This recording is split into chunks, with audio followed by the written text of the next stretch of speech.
ಎಲ್ರಿಗೂ ನಮಸ್ಕಾರ. Teju veg recipe ಚಾನಲ್ಗೆ ಸ್ವಾಗತ. ಇವತ್ತು ನಾನು ಬಟಾಣಿ ಸಾಂಬಾರನ್ನ ಹೇಗೆ ಮಾಡೋದು ಅಂತ ತಿಳಿಸ್ಕೊಡ್ತಾ ಇದ್ದೀನಿ. ಬನ್ನಿ ಇದನ್ನು ಹೇಗೆ ಮಾಡೋದು, ಇದಕ್ಕೆ ಬೇಕಾಗಿರುವಂಥ ಇಂಗ್ರೀಡಿಯೆಂಟ್ಸ್ಗಳು ಏನು ಅನ್ನೋದನ್ನು ನೋಡ್ಕೊಬರೋಣ. ಮೊದಲಿಗೆ ಒಂದು ದಪ್ಪ ಸೈಜಿನ ಆಲೂಗೆಡ್ಡೆ ಹಾಗೆ ಒಂದು 3 ಬದನೆಕಾಯನ್ನು ನಾನು ಈ ರೀತಿ ಉದ್ದುದ್ದಾಗಿ ಕಟ್ ಮಾಡಿಟ್ಕೊಂಡಿದ್ದೀನಿ. ಹಾಗೆ 1 ಕಪ್ನಷ್ಟು ನೆನೆಸಿರೋ ಅಂಥ ಬಟಾಣಿನ ತೊಗೊಂಡಿದ್ದೀನಿ. ಹಾಗೆ 2 ಈರುಳ್ಳಿನ ಕಟ್ ಮಾಡಿ ಇಟ್ಕೊಂಡಿದ್ದೀನಿ. ಹಾಗೆ 2 ಟೊಮೆಟೊನ ಕೂಡ ನಾನು ಕಟ್ ಮಾಡಿ ಇಟ್ಕೊಂಡಿದ್ದೀನಿ.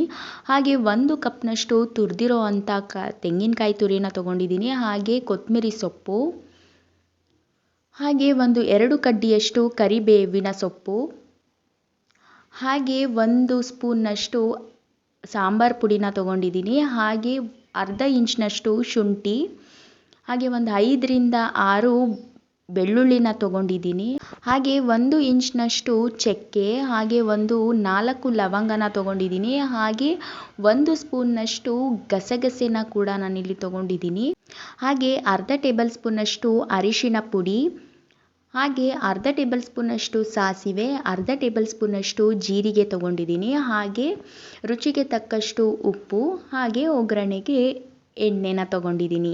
ಬನ್ನಿ ಈಗ ಹೇಗೆ ಮಾಡೋದಂತ ನೋಡ್ಕೊಬರೋಣ. ಈಗ ಒಂದು ಮಿಕ್ಸಿ ಜಾರನ್ನು ತೊಗೊಂಡು ಅದಕ್ಕೆ ಕಟ್ ಮಾಡಿ ಇಟ್ಕೊಂಡಿರುವಂಥ 1 ಈರುಳ್ಳಿನ ನಾನಿಲ್ಲಿ ಸೇರಿಸ್ಕೊತಾ ಇದ್ದೀನಿ. ಹಾಗೆ 2 ಟೊಮ್ಯಾಟೋನ ಸೇರಿಸ್ಕೊಂಡು, ಹಾಗೆ 1 ಕಪ್ನಷ್ಟು ತೆಂಗಿನಕಾಯಿ ತುರಿನ ಕೂಡ ಸೇರಿಸ್ಕೊತಾ ಇದ್ದೀನಿ.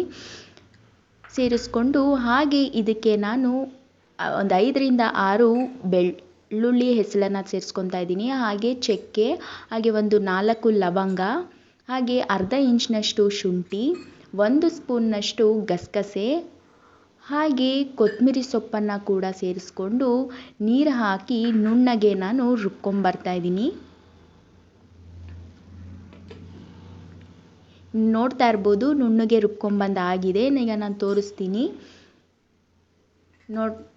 ನೋಡಿ ಈ ರೀತಿ ನುಣ್ಣಗೆ ರುಬ್ಕೊಂಬರಬೇಕು. ಈಗ ಒಂದು ಕುಕ್ಕರನ್ನು ಇಟ್ಕೊಂಡು ಅದಕ್ಕೆ 2 ಟೇಬಲ್ ಸ್ಪೂನ್ನಷ್ಟು ಎಣ್ಣೆ, ಹಾಗೆ ಅರ್ಧ ಟೇಬಲ್ ಸ್ಪೂನಷ್ಟು ಸಾಸಿವೆ, ಅರ್ಧ ಟೇಬಲ್ ಸ್ಪೂನಷ್ಟು ಜೀರಿಗೆ, ಹಾಗೆ 2 ಕಡ್ಡಿಯಷ್ಟು ಕರಿಬೇವನ್ನು ಕೂಡ ಸೇರಿಸ್ಕೊಂಡು 1 ಸೆಕೆಂಡ್ ಫ್ರೈ ಮಾಡ್ಕೊತೀನಿ.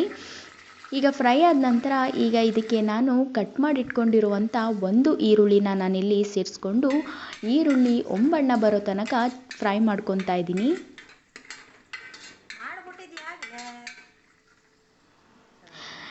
ನೀವೇನಾದರೂ ಇದೇ ಫಸ್ಟ್ ಟೈಮ್ ನನ್ನ ಚಾನಲ್ನ ನೋಡ್ತಿದ್ರೆ ದಯವಿಟ್ಟು ಸಬ್ಸ್ಕ್ರೈಬ್ ಮಾಡಿ, ಹಾಗೆ ಪಕ್ಕದಲ್ಲಿರೋ ಬೆಲ್ ಐಕಾನ್ನ ಕ್ಲಿಕ್ ಮಾಡಿ. ಈಗ ಈರುಳ್ಳಿ ಫ್ರೈ ಆದ ನಂತರ ಈಗ ಇದಕ್ಕೆ ನಾನು ಕಟ್ ಮಾಡಿ ಇಟ್ಕೊಂಡಿರುವಂಥ ಆಲೂಗೆಡ್ಡೆ ಹಾಗೆ ಬದನೆಕಾಯಿಯನ್ನು ಕೂಡ ಸೇರಿಸ್ಕೊಂಡು ಇದನ್ನು ಕೂಡ 1 ನಿಮಿಷ ಫ್ರೈ ಮಾಡ್ಕೊತೀನಿ.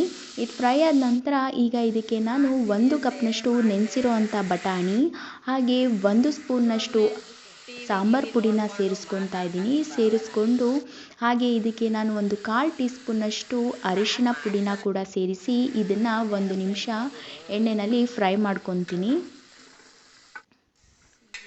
ಈಗ ಇದು ಫ್ರೈ ಆದ ನಂತರ ಈಗ ಇದಕ್ಕೆ ರುಬ್ಬಿಟ್ಕೊಂಡಿರುವಂಥ ಮಸಾಲನ ಕೂಡ ಸೇರಿಸ್ಕೊಂಡು ಇದು ಮಸಾಲನ ಕೂಡ ಹಸಿ ವಾಸನೆ ಹೋಗೋ ತನಕ ಚೆನ್ನಾಗಿ ಫ್ರೈ ಮಾಡ್ಕೊಬೇಕು.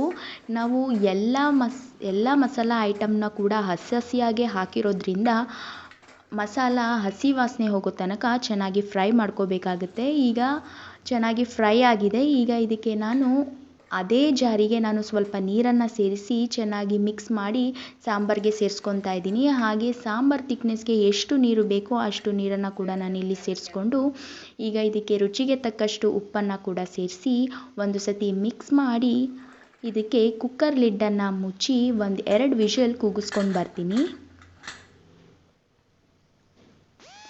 2 ವಿಷಲ್ ಆಗಿದೆ, ಕುಕ್ಕರ್ ಕೂಡ ಆರಿದೆ. ಬನ್ನಿ ಈಗ ನೋಡೋಣ.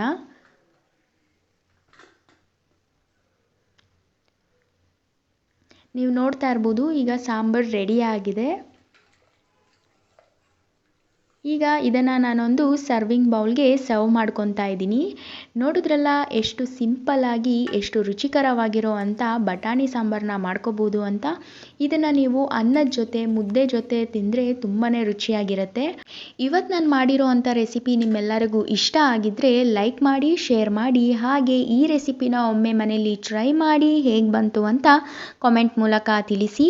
ಹಾಗೆ ಇದೇ ರೀತಿ ಈಸಿ ರೆಸಿಪಿಗೋಸ್ಕರ ತೇಜು ವೆಜ್ ರೆಸಿಪಿ ಚಾನಲ್ನ ಸಬ್ಸ್ಕ್ರೈಬ್ ಮಾಡೋದನ್ನು ಮರಿಬೇಡಿ.